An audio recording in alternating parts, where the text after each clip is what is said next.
Satyabama Institute of Science and Technology, Chennai and Sriperumbudur.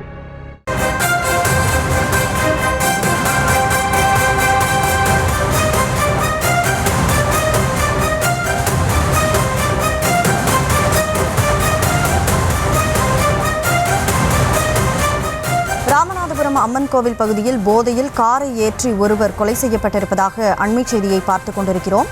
சாலையோரம் நின்று கொண்டிருந்த 15க்கும் மேற்பட்டவர்கள் மீது நபர் ஒருவர் காரை ஏற்றிய நிலையில் தற்போது ஒருவர் உயிரிழந்திருக்கிறார். அது தொடர்பான அண்மை செய்தியை பார்க்கிறோம்.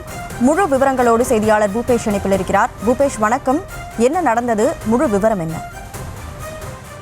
வணக்கம். நேற்று இரவு ஒரு 9 மணி அளவு ராமநாதபுரத்தில் எடுத்த அம்மன் கோயில் என்னும் பகுதியில் அந்த கிராமத்தை சேர்ந்த இளைஞர்கள் தங்களுடைய வேலையை முடித்து கிராம பகுதியில் நின்று கொண்டிருந்த நிலையில் அவ்வளியே தூத்துக்குடி ராமேஸ்வரம் தேசிய நெடுஞ்சாலையில் ராமநாதபுரம் மாவட்டம் பரமக்குடியை அடுத்த பொன்னையாபுரம் பகுதியைச் சேர்ந்த பிரபு என்ற நபர் தற்போது அம்மன் கோயிலை அடுத்த தெற்கு தலைவி என்னும் பகுதியில் தன்னுடைய உறவினர் வீட்டில் வசித்து வருவதாக சொல்லப்படுகிறது.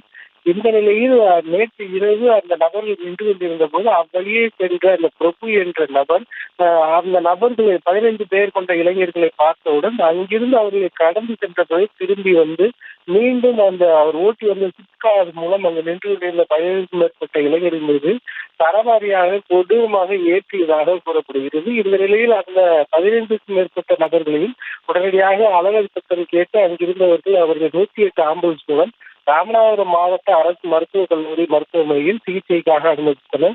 இதன் காரணமாக ஒரே கிராமத்தைச் சேர்ந்த 15க்கும் மேற்பட்ட அனுமதிக்கப்பட்டால் அந்த மருத்துவமனை முழுவதும் அலவல் சத்தம் கேட்டு அந்த பகுதியை பெரும் பரபரப்பை ஏற்படுத்தியது. இந்த நிலையில் அங்கிருந்து மேல் சிகிச்சைக்காக 5 பேர் மதுரை ராஜாஜி அரசு மருத்துவமனைக்கு கொண்டு செல்லப்பட்ட நிலையில் சாத்தையா என்ற நபர் அங்கு மேல் சிகிச்சைக்கு கொண்டு செல்லும் வழியிலேயே பரிதாபமாக உயிரிழந்திருக்கிறார்.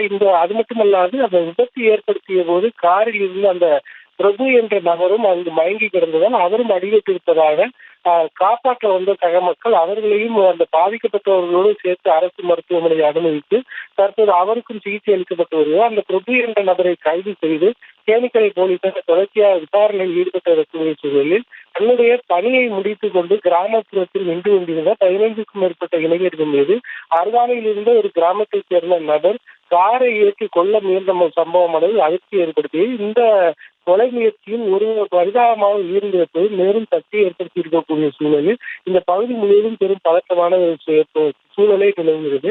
மேலும் போலீசார் தொடர்ச்சியாக சம்பவம் தொடர்பாக விசாரணையில் ஈடுபட்டு வருகின்றனர். இந்த பகுதியின் இந்த சம்பவத்தின் காரணமாக இந்த பகுதி முழுவதும் பரபரப்பாக காணப்படுகிறது குறிப்பிடத்தக்கது. முழு விவரங்களுக்கு நன்றி பூபேஷ் சந்திரன். Satyabama Institute of Science and Technology, Chennai and Sriperumbudur.